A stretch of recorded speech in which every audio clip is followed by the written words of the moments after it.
This is what the app looks like in case y'all are unaware. Frankly, it's been a while since Pokemon's released a good free game, at least in my opinion. But here we go. So obviously my starting screen looks different because I've already played this game. But essentially, initially you recruit some Pokemon, depending on what the current meta is. I didn't like any of the Pokemon, so I just picked Blastoise for the trial run.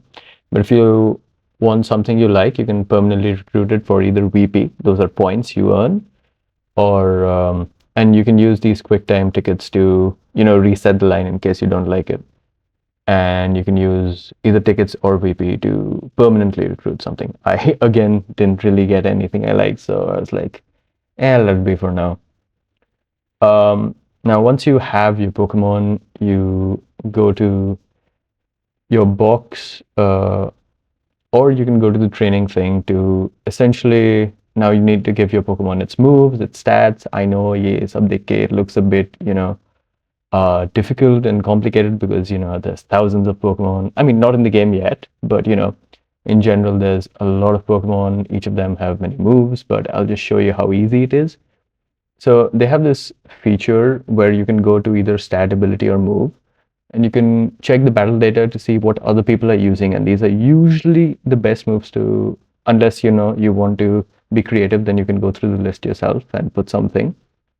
But more often than not, you will want to do your stat distribution. So you can only maximize 2 stats and then put 2 points somewhere else. Then the nature also messes with stats and abilities. For example, over here you can see different abilities might be good for doubles than singles. Same with Pokemon, honestly. You only get 3 teams, but I found it like fairly useful because I play mostly doubles.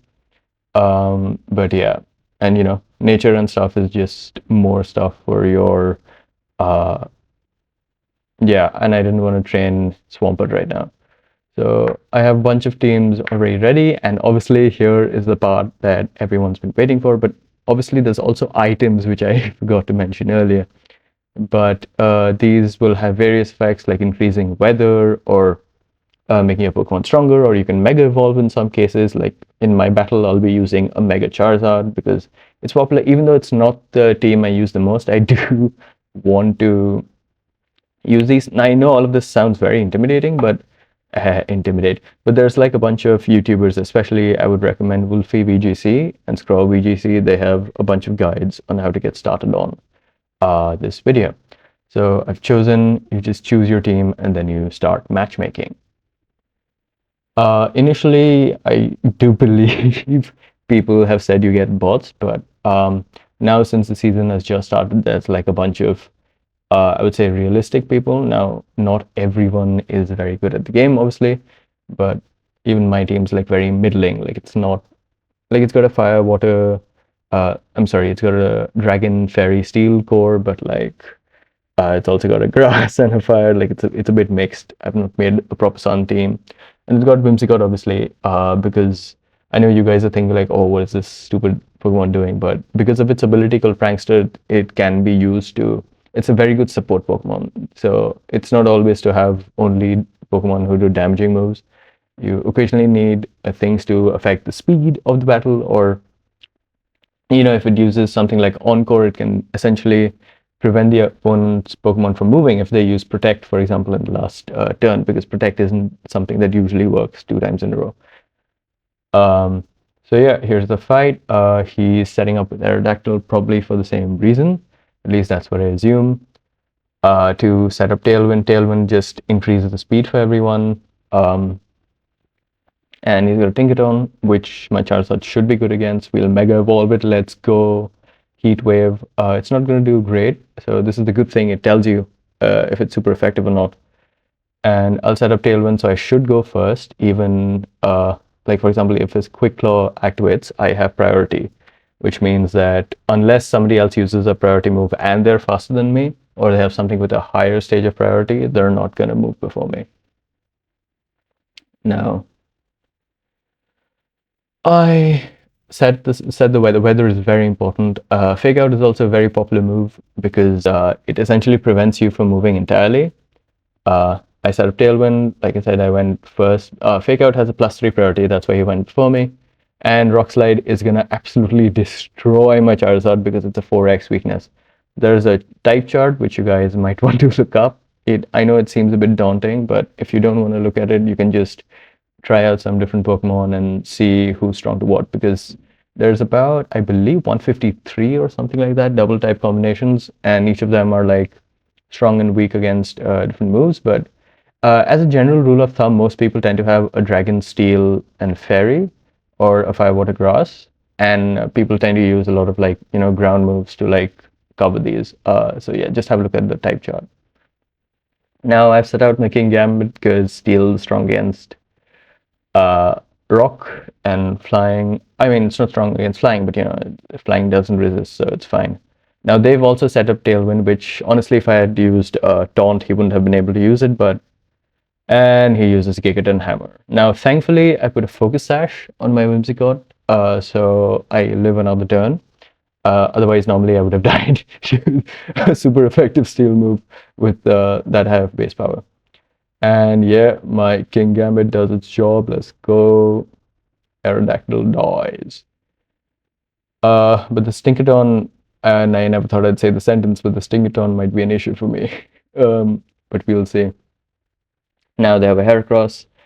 Probably a Mega Heracross has a very, very high attack, although it's not got the best typing since it's Bug.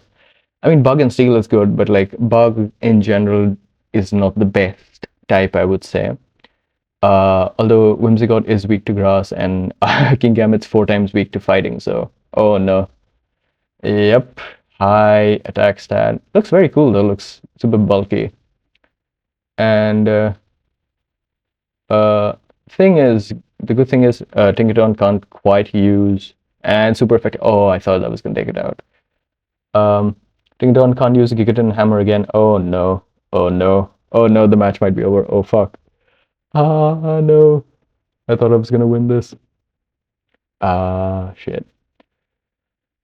Maybe I should have done a different battle. But yeah, so he can't use Gigaton Hammer, but I only had 1 HP left, so he could have essentially done everything except for Dragon, because Fairy's immune to Dragon. But I still have my Goat Garchomp. Let's see. Hopefully he doesn't outspeed me. Shouldn't. I have Choice Scarf unless... Ooh, Choice Scarf, by the way, is an item that locks you in to your move, so you can only use 1 move instead of 4 like you normally can, but it gives you extra speed. I still have 1 turn of Tailwind left, so I should be fine for now, but I'm not sure if I'll survive the next turn. Oh, this is tough. Let's go, my Goat Garchomp, let's go. I don't think he has any other flying type Pokemon left, otherwise I would have selected Rock Slide, because then flying is also immune to ground, so I would have essentially lost the match. Oh, let's go, my Goat. Okay, 1 Pokemon left. I should win this, unless they have something like ridiculously strong. But I don't think they like, from what I saw in the team preview, which you can only choose either 4 Pokemon if you're doing, oh, we're winning this. I mean, I don't think Gengar has Levitate anymore, but then he would be immune.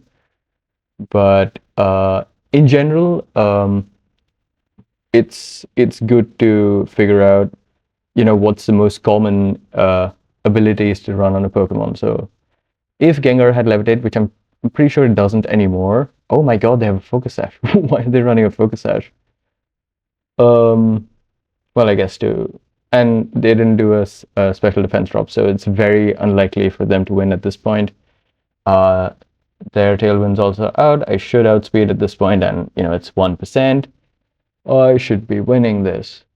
But in general, the rule of thumb is you get 4 Pokemon for a double battle or 3 Pokemon for a single battle. Unfortunately, they don't do 6v6 like Showdown does, but who knows, maybe they might change that in the future.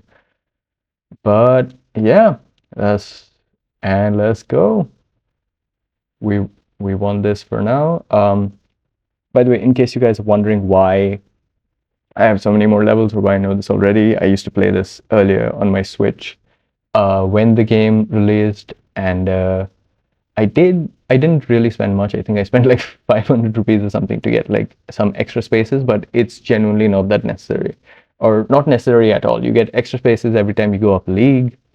But yeah, thank you for watching the video. I hope you guys play. I hope this blows up, and see you soon.